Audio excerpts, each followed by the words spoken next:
ప్రియమైనటువంటి దేవుని సంగమా, ప్రియ విశ్వాసులారా, మీ ఎల్లరకును కింకువాగేసిమ ఆదివారపు శుభములు వందనములు తెలియజేయుచున్నాను.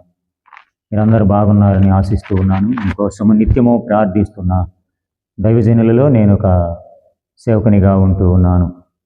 కింకువాగేసిమ ఆదివారం మనకి ఏర్పాటు చేయబడిన లేఖన భాగములను చదువుగా విని ఉన్న ధ్యాన వచనముగా యోహాను సువార్త 12వ అధ్యాయము 26వ వచనాన్ని చదువుకున్నాం. ఒకడు నన్ను సేవించిన ఎడల నన్ను వెంబడింపవలెను. అప్పుడు నేను ఎక్కడ ఉండునో అక్కడ నా సేవకుడును ఉండును.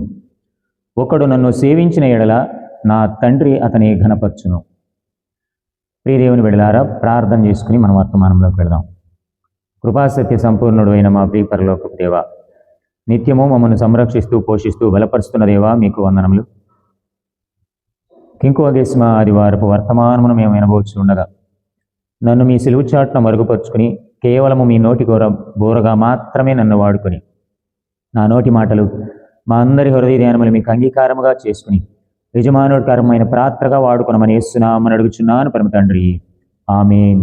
మన తండ్రి అయిన దేవుని నుండి, ప్రభు అయిన యేసుక్రీస్తు నుండి కృపయు సమాధానం మీకు కలుగునుగాక, ఆమేన్. ప్రియమైనటువంటి వారలారా, ఒక యథార్థ సంఘటనను గమనించి మన వర్తమానంలోనికి వెళదాం. ఒక టీచర్ బోర్డుపై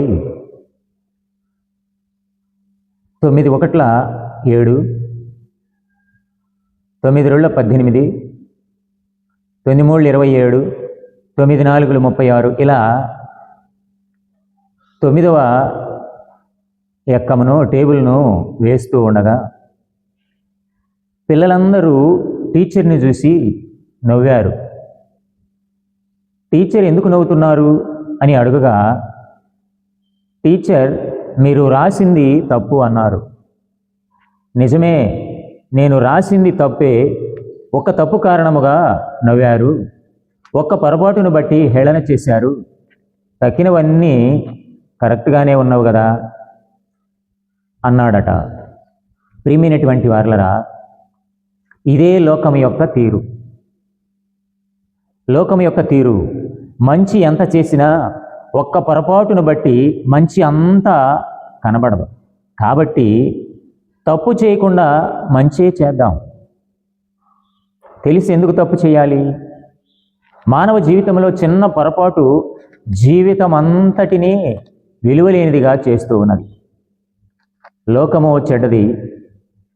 అందుకే దేవుని వైపు తిరుగుట మంచిది అని మనము గ్రహించాలి.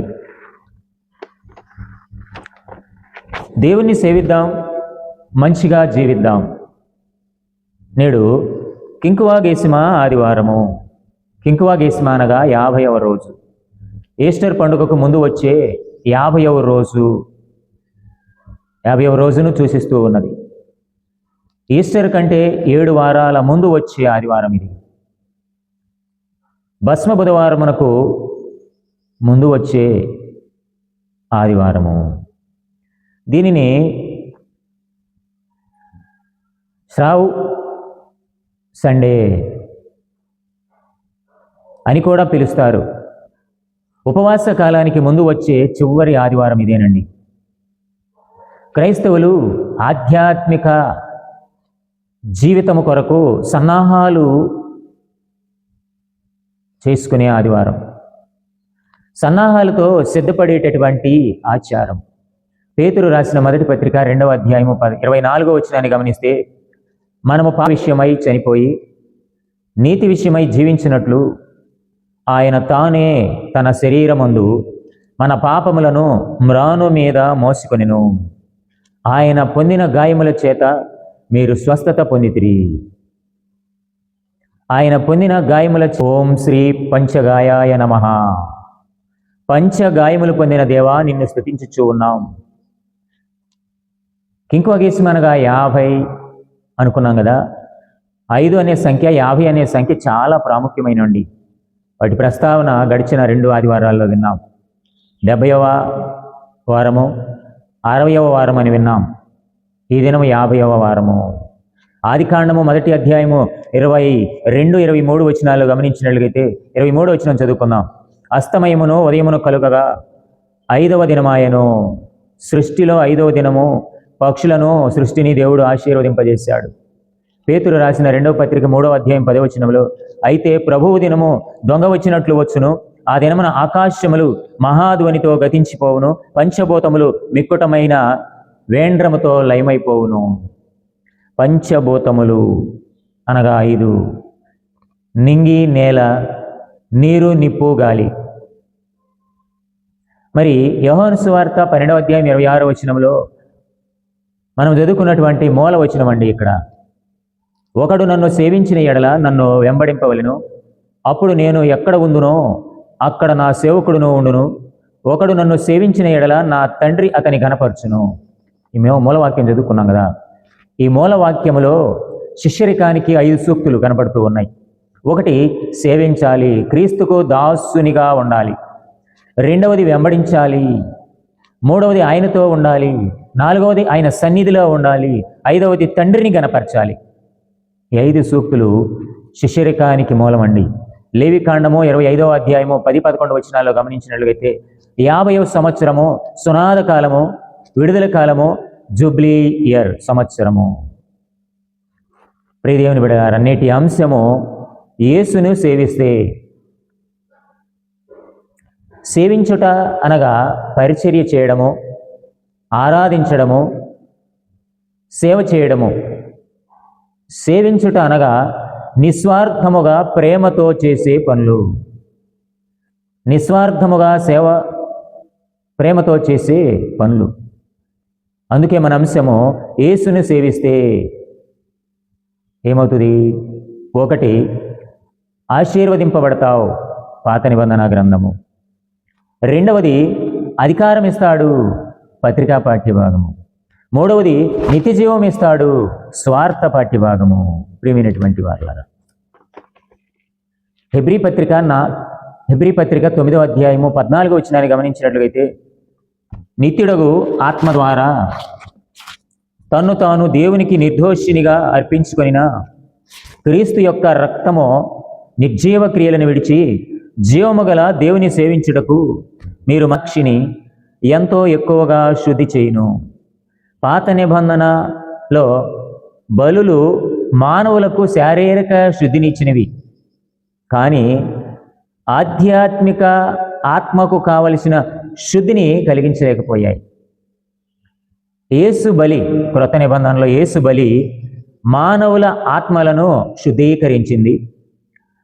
యేసు బలి మానవులకు నిత్య విమోచన కలిగించింది. యేసు బలి ఇంకేమేం చేసింది అంటే, ప్రియమైనటువంటి వారులారా, స్వేచ్ఛాపూర్వకమైనదిగా ఉంటూ ఉన్నది. యేసు బలి ప్రేమపూర్వకమైనదిగా ఉంటూ ఉన్నది. యేసు బలి వివేకవంతమైనదిగా ఉంటూ ఉన్నది. యేసు బలి నైతికమైనదిగా ఉంటూ ఉన్నది. యేసు బలి జీవము కలిగించిందిగా ఉంటుంది. నేటి లేఖన భాగములలోకి వెళదాము రండి, ప్రియమైనటువంటి వారులారా. పాత నిబంధన పాఠ్య భాగము యెషయా గ్రంథము 35వ అధ్యాయము 3 నుండి 7 వచనాలు చదవగా విని ఉన్నాం. ధ్యాన వచనముగా 4వ వచనాన్ని చదువుకుందాం. తత్తరిల్లు హృదయములతో ఇట్లనడి, భయపడక ధైర్యముగా ఉండుడి. ప్రతిదండన చేయుటకు దేవుడు వచ్చుచూ ఉన్నాడు. ప్రతిదండనను దేవుడు చేయదగిన ప్రతీకారమును ఆయన చేయును. ఆయన వచ్చి తానే మిమ్మును రక్షించును. ఇక్కడ ఉపాంశము, యేసుని సేవిస్తే ఆశీర్వదిస్తాడు. దేవుడు నిస్పృహలకు లోనైనటువంటి, నిరాశ నిస్పృహలకు లోనైనటువంటి, గుండె చెదిరిన ప్రజలను అణచివేతదారుల చేతిలో నుండి రక్షిస్తాడని తన విమోచనలో ప్రత్యక్షతమైనటువంటి మహిమను బట్టి ఆయనను స్తుతిస్తారని ఆశీర్వదించే దేవుడని చెప్పుచున్న సందర్భము. భయపడక ధైర్యముగా ఉండుడి. 5 నుండి 7 వచనాల్లో ఫలభరితమైనటువంటి పరిస్థితులు, సంతృప్తి కలిగినటువంటి స్థితిని అనుగ్రహిస్తానని చెప్పుచున్న సందర్భం. యెషయా ప్రవచనములో మార్పు కనపడుతూ ఉన్నది. ఏమిటి ఆ మార్పు అంటే? ఆనందము, సంతోషము, సమృద్ధి, సస్యశ్యామలమైనటువంటి విముక్తి కలిగించేటటువంటి ప్రకటన. ఈ ప్రకటన ప్రవక్త అయిన యెషయా ద్వారా తెలియపరుస్తున్నాడు. ఈ ప్రకటనలో ఏం కనబడుతూ ఉన్నది? దేవుని యొక్క ప్రేమ, దేవుని యొక్క వాత్సల్యత, దేవుని యొక్క దయ వ్యక్తమవుతూ ఉన్నది. నీవు కూడా ఆశీర్వదింపబడతావు. ఆయన మాటలు విను, ఆయనను సేవించు, అప్పుడు నీకు ఆశీర్వాదం. పత్రిక పట్టి భాగమును గమనించినట్లయితే పేతురు రాసిన మొదటి పత్రిక 3వ అధ్యాయము 18వ వచనం నుండి 22వ వచనం వరకు ఉన్న లేఖన భాగమును చదువుగా విన్నాం. ధ్యాన వచనముగా పేతురు రాసిన మొదటి పత్రిక 3వ అధ్యాయం 22వ వచనం. ఆయన పరలోకమునకు వెళ్ళి దూతల మీదను అధికారుల మీదను శక్తుల మీదను అధికారము పొందినవాడై దేవుని కుడిపార్శ్వమున ఉన్నాడు. ఇక్కడ ఉపాంశము, దేవునిని సేవిస్తే అధికారం ఇస్తాడు. అవినీతిమంతులైనటువంటి మనలను దేవుని యొద్దకు తెచ్చుటకు నీతిమంతుడైన యేసుక్రీస్తు మన పాపములను సిలువలో ఆయన భరించాడు. మన పాపములను ఆయన భుజం మీద సిలువ భారముగా వేసుకున్నాడు, భరించాడు, జయించాడు. అధికారముతో తండ్రి కుడిపార్శ్వమున కూర్చున్నాడు. అలాంటి అధికారం ఇస్తాను, మీరు కూడా నా నిమిత్తము శ్రమపడండి అని చెప్పుచూ ఉన్న సందర్భం. 18వ వచనం అంటున్నాడు కదా, ఏలయనగా మనలను దేవుని యొద్దకు తెచ్చుటకు అనీతిమంతుల కొరకు నీతిమంతుడైన క్రీస్తు శరీర విషయములో చంపబడెను. ప్రియమైనటువంటి వారులారా, చంపబడ్డాం. మనమందరము గొర్రెల వలె తోవ తప్పిపోతే మనల్ని తిరిగి ప్రభువు దగ్గరకు, ప్రభువు పాదాల యొద్దకు తేవడానికి నీతిమంతుడైన ప్రభువు చనిపోవలసిన పరిస్థితి. అన్ని విషయాల్లో అనగా పౌలు రోమాపత్రిక 5వ అధ్యాయము 6 నుండి 10 వచనాల్లో ఈ విషయమును ఇంకా స్పష్టంగా తెలియజేస్తూ ఉన్నాడు. ఏమని? క్రీస్తు బలహీనుల కొరకు చనిపోయెను, క్రీస్తు భక్తిహీనుల కొరకు చనిపోయెను, క్రీస్తు పాపుల కొరకు చనిపోయెను, క్రీస్తు శత్రువుల కొరకు చనిపోయెను. ఈ దివ్య సత్యమును బార్క్లే అనే పండితుడు ఎలా వ్రాస్తూ ఉన్నాడు? బార్క్లే అనే పండితుడు ఒక 6 విషయాలు ప్రస్తావన తెస్తూ ఉన్నాడు. ఒకటి, యేసు చేసిన కార్యము సాటి లేనిది. రెండవది, యేసు పాపముల నిమిత్తము బలియాగము చేయబడ్డాడు. యేసు చేసిన ఘనమైన ఈ కార్యము అవినీతిమంతుల కొరకు నీతిమంతుడై చనిపోవడము, అతీత కార్యం ఇది. నాలుగవది, ఈ కార్యము ద్వారా దూరస్తులను సమీపస్తులుగా చేయడము. ఐదవది, యేసు చనిపోవుట ద్వారా సువార్త ప్రకటించబడినది. ఆరవది, పునరుద్ధానము ద్వారా మరణము మింగివేసెను. ప్రియమైనటువంటి వారులారా, ఇటు కార్యాల ద్వారా దేవుని సన్నిధిలో ఉండగలిగేటటువంటి అధికారము, ఆధిక్యత క్రీస్తు ద్వారా మనం పొందుకుంటూ ఉన్నాం. 20వ వచనములో అంటూ ఉన్నాడు కదా, పేతురు రాసిన మొదటి పత్రిక 3వ అధ్యాయము 20వ వచనంలోకి మనం వెళితే, దేవుని దీర్ఘశాంతము ఇంకా కనిపెట్టుచుండినప్పుడు పూర్వము నోవాహు దినములలో ఓడ స్థిరపరచబడుచుండగా అవిధేలైన వారి యొద్దకు అనగా చెరలో ఉన్న ఆత్మల యొద్దకు ఆయన ఆత్మరూపిగానే వెళ్ళి వారికి ప్రకటించెను. ఆ ఓడలో కొందరు అనగా 8 మంది నీటి ద్వారా రక్షణ పొందిరి. ప్రియమైనటువంటి వారులారా, ఇక్కడ మనము గమనించినట్లుగైతే ప్రభువు చెరలో ఉన్నటువంటి ఆత్మల దగ్గరకు వెళ్ళాడని తెలియజేస్తూ ఉన్నాడు. అనగా నిత్య నరకమునకు వెళ్ళువారని కాదు. అందుకే ఇక్కడ హడీస్ లేక హెడీస్, HADES, హెడీస్ అనేటటువంటి పదము చనిపోయిన తరువాత మన మనుష్యులు ఆత్మలు మొదటిగా చేరేటటువంటి స్థలం. దీనిని ఛాయా ప్రపంచం అంటాం. ఈ ఛాయా ప్రపంచము భూతలము వలె సంచరిస్తారట. కాంతివంతమైన సంతోషమయమైన స్థలము కాదది. అని యూదుల యొక్క అభిప్రాయం అండి. మనం చెప్తున్న మాటలు కాదు, యూదుల యొక్క అభిప్రాయము. హెడీస్ అనగా నోవాహు కాలములో అవిధేయులై పాపులై ఉన్నటువంటి వారు ఇప్పుడు హెడీస్లో ఉన్నారని, వారికి సువార్త అందించడానికి ప్రభు వెళ్ళాడని యూదుల యొక్క అభిప్రాయం. ప్రియమైనటువంటి వాళ్ళరా, ఇక్కడ 3 విషయాలు మనకు కనపడుతున్నాయి. ఒకటి, హెడీస్ నోవాహు కాలంలో అవిధేయులైనటువంటి పాపులకు సువార్త అందించడానికి వెళ్ళాడు. రెండవది, కొందరు హెడీస్లో త్రోసివేయబడిన దేవదూతలు కూడా ఉన్నారట, వారికి సువార్త అందించడానికి వెళ్ళాడు. మూడవది, కొందరు నీతిమంతులు కూడా ఉన్నారు, వీరికి రక్షణ కార్యము అనగా వీరిని రక్షించడానికి ప్రభు వెళ్ళాడని యూదుల యొక్క నమ్మకము. యూదులు ఆ రీతిగా నమ్ముచున్నారండి ప్రియమైనటువంటి వారలారా. అందుకే యేసుక్రీస్తు వెళ్ళాడని మనం నమ్మినట్లుగైతే ఇంకా మనము 3 సత్యాలు గ్రహిస్తాం. ఒకటి, యేసుక్రీస్తు నిజముగా చనిపోయి తిరిగి లేచాడని నమ్ముతాం. రెండవది, ఆయన మరణమును జయించి ప్రపంచమునకు ఆకాశమునకు ప్రభువుగా ఉన్నాడని నమ్ముతాం. 3, ప్రతి మారుమూలలో ఉన్నవారికి రక్షణ స్వార్థ చాటించబడాలనేదే ప్రభువు యొక్క విశ్వాసం అని నమ్ముతాం. పాతాళమునకు వెళ్ళాలంటే ప్రపంచమంతటికీ వెళ్ళాలి. ప్రపంచమంతటినీ తిరిగితేనే పాతాళానికి వెళ్ళగలుగుతాం. మార్కు సువార్త 16వ అధ్యాయం 15వ వచనములో అంటున్నాడు కదా, మరియు మీరు సర్వలోకమునకు వెళ్ళి సర్వ సృష్టికి సువార్త ప్రకటించుడి. నేను ఏ రీతిగా సువార్త ప్రకటించానో అట్టి రీతిలో మీరు కూడా ప్రకటించండి. 21వ వచనములో అంటూ ఉన్నాడు కదా ప్రియమైనటువంటి వారలారా, దానికి సాదృశ్యమైన బాప్తిస్మం ఇప్పుడు మిమ్మును రక్షించుచూ ఉన్నది.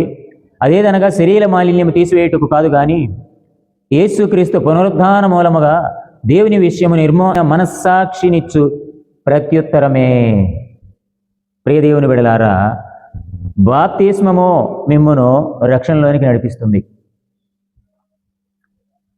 John Calvin, John Wesley, Martin Luther, cardinal Gibson అనేటటువంటి మొదలైనటువంటి పండితులు మరి రక్షింపబడుటకు బాప్తిస్మమే కారణమని చెప్పుచూ ఉన్నారు. అట్టి అధికారము మనందరము పొందుకోవాలని తెలియజేస్తూ ఉన్నారు. ఇక స్వార్థ పాఠ్యభాగంలోకి వెళదాం. యోహాను సువార్త 12వ అధ్యాయము 23 నుండి 36 వచనాలు చదవగా విన్నాం. యోహాను సువార్త 12వ అధ్యాయం 35వ వచనాన్ని ధ్యానవచనంగా చదువుకున్నాం. తన ప్రాణమును ప్రేమించువాడు దానిని పోగొట్టుకొనును, ఈ లోకములో తన ప్రాణమును ద్వేషించువాడు నిత్య జీవము కొరకు దానిని కాపాడుకొనునని మీతో నిశ్చయముగా చెప్పుచున్నాను. ఇక్కడ నిత్య జీవమునిస్తాడు ఉపాంశము. పస్కా పండుగకు ఆరాధికులందరూ వస్తూ ఉంటే గ్రీకు దేశస్థులు కూడా యేసును చూడాలని ఆశ కలిగిన వారు వచ్చినటువంటి సమయంలో యేసు తాను పొందబోయే శ్రమలను జ్ఞాపకము చేసుకుంటూ మనుష్య కుమారుడు మహిమ పొంద గడియ వచ్చి ఉన్నది, శ్రమ పొందుట ద్వారా మీకు నిత్య జీవము వచ్చిందని చెప్పుచున్నటువంటి సందర్భము. ఇక్కడ 23వ వచనం నుండి మనం 26వ వచనం వరకు గమనించినట్లయితే ప్రియమైనటువంటి వారలారా, మరణములో నుండి జీవములోనికి దాటించువాడు నిత్య జీవము, కలవరము నుండి నిశ్చింతలోనికి దాటించువాడు 27 నుండి 34వ వచనం వరకు, చీకటిలో నుండి వెలుగులోనికి నడిపించువాడు 35వ వచనం నుండి 36వ వచనం వరకు ఉన్న లేఖన భాగమును. మన సంస్కృతంలో ఒక శ్లోకం ఉన్నదండి. అసతోమ సద్గమయ, తమస్సోమ జ్యోతిర్గమయ, మృత్యోర్మ అమృతంగమయ, ఓం శాంతి శాంతి శాంతి. అసత్యములో నుండి సత్యములోనికి నడిపించువాడా, చీకటిలో నుండి వెలుగులోనికి నడిపించువాడా, మరణములో నుండి జీవములోనికి నడిపించువాడా, మీకు స్తుతులు స్తోత్రములు దేవా. ప్రియమైనటువంటి వారుల, ఇక్కడ హెలేనీయులు అనేటటువంటి వారు ప్రభువుని దర్శించడానికి వచ్చారు. హెలేనీయులు అంటే ఎవరు అంటే, హెలేనీయుల గురించి మనము తెలుసుకుందాం ముందు. అపోస్తల కార్యముల గ్రంథము 6వ అధ్యాయము 1వ వచనము, 9వ అధ్యాయం 29వ వచనంలో గమనించినట్లయితే గ్రీకు భాష మాట్లాడే యూదులను హెల్లేనీలు అంటారు. హెబ్రీ సంస్కృతిని పాటించే యూదులు భిన్నమైనటువంటి వారుగా ఉంటూ ఉన్నారు. రెండు రకాలు. ఒకటేమో గ్రీకు భాష మాట్లాడే యూదులు, వారిని హెల్లేనీయులు అంటారు. హెబ్రీ సంస్కృతి పాటించేటటువంటి యూదులు, వీళ్ళు భిన్నమైనటువంటి వారు. స్వార్థ పాఠ్య భాగంలో మనకు కనబడేటటువంటి హెల్లేనీయులు యోధా మతమును అంగీకరించి గ్రీకులై ఉండినటువంటి వారిని హెచ్చరిక చేస్తూ ఉన్నారు. యోహాను సువార్త మరి 12వ అధ్యాయములో మనము 2వ వచనంలోనికి వెళితే, యోహాను సువార్త 12వ అధ్యాయము మనం 20వ వచనాన్ని ఒకసారి చదువుకుందాం. 20వ వచనంలో, ఆ పండుగలో ఆరాధింపవచ్చిన వారిలో కొందరు గ్రీసు దేశస్థులు ఉండిరి. ఎవరున్నారట? గ్రీసు దేశస్థులు. హెల్లేనీయుల కోరిక, ఆ 21వ వచనంలో, వారు గలిలయలోని బెత్సైదా వాడైన ఫిలిప్పు నద్దకు వచ్చి, అయ్యా, మేము యేసును చూడగోరుచున్నామని అతనితో చెప్పగా. ప్రియమైనటువంటి వాళ్ళరా, ఫిలిప్, ఆంద్రియా అనేటటువంటి పేర్లు రెండు గ్రీకు పేర్లు. అందుకే ఈ హెల్లేనీయులు ఫిలిప్పు నద్దకు వచ్చి, మేము యేసుని చూడాలని ఆశపడుతున్నామంటే ఫిలిప్ ఏం చేశాడు? ఆంద్రియతో చెప్పాడు. ఇద్దరూ కలిసి సంప్రదించుకుని వీరిద్దరూ కలిసి యేసు నద్దకు వచ్చాడు. అప్పుడు 22వ వచనంలో, ఫిలిప్పు వచ్చి ఆంద్రియతో చెప్పాను, ఆంద్రేయ ఫిలిప్పును వచ్చి యేసుతో చెప్పిరి. వారిరువురు యేసు నద్దకు వచ్చి చెప్పారు, అయ్యా, హెల్లేనీయులు వచ్చారు, వారు మిమ్మల్ని చూడాలని వచ్చారు. మరి 34వ వచనం నుండి 36వ వచనం వరకు గమనిస్తే ప్రభువు చెప్పినటువంటి మాటలకు 2 ప్రశ్నలు అడిగారు వీరు. ఏమిటి? క్రీస్తు ఎల్లప్పుడూ ఉండవలెనని ధర్మశాస్త్రం చెప్తూ ఉంది కదా, ఈయనేంటి మరి? జనసమూహము 34వ వచనంలో, జనసమూహము క్రీస్తు ఎల్లప్పుడూ ఉండునని ధర్మశాస్త్రము చెప్పుట వింటిమి, మనుష్య కుమారుడు పైకెత్తబడవలనని నీవు చెప్పుచున్న సంగతి ఏమిటి? మొదటి ప్రశ్న. మేమేమో మీరు ఎప్పుడు మాతో ఉంటారని మేము నమ్ముచూ ఉంటే ఇదిగో పైకెత్తబడే గడియ రాబోతుంది అంటున్నారేంటి? కీర్తనల గ్రంథంలో కూడా మనం ఒక్కసారి 110వ సంకీర్తన 110వ సంకీర్తనలో మనం ఒకసారి గమనించినట్లయితే, ప్రియమైనటువంటి వారలరా, 110:4లో, మెల్కీసెదెకు క్రమము చొప్పున నీవు నిరంతరము యాజకుడు అయి ఉందువని యెహోవా ప్రమాణము చేసి ఉన్నాడు, ఆయన మాట తప్పనివాడు. కాబట్టి నిరంతరం ఉండాలి కదా, నువ్వేం వెళ్ళిపోతానంటావు అని వీరు ప్రశ్నించారు. రెండవది, ప్రియమైనటువంటి వారలారా, మనుష్య కుమారుడు ఎవరు? వారికి వచ్చినటువంటి మరొక ప్రశ్న. ఇదేంటి, నీవు కాదా మనిషి కుమారుడివి? ఎవరై ఉంటారు చెప్పమని అడుగుచున్నటువంటి సందర్భము.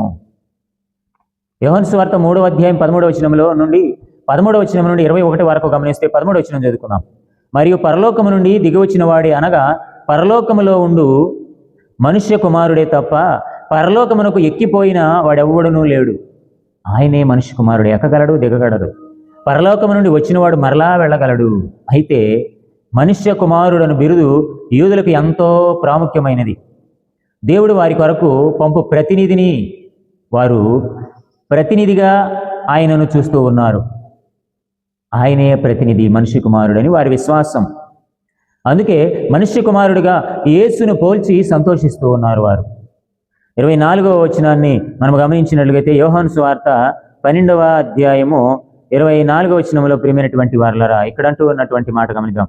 గోధుమ గింజ భూమిలో పడి చావకుండిన ఎడల అది ఒంటిగానే ఉండును, అది చచ్చిన ఎడల విస్తారముగా ఫలించును. ప్రభువు చెప్తూ ఉన్నాడు.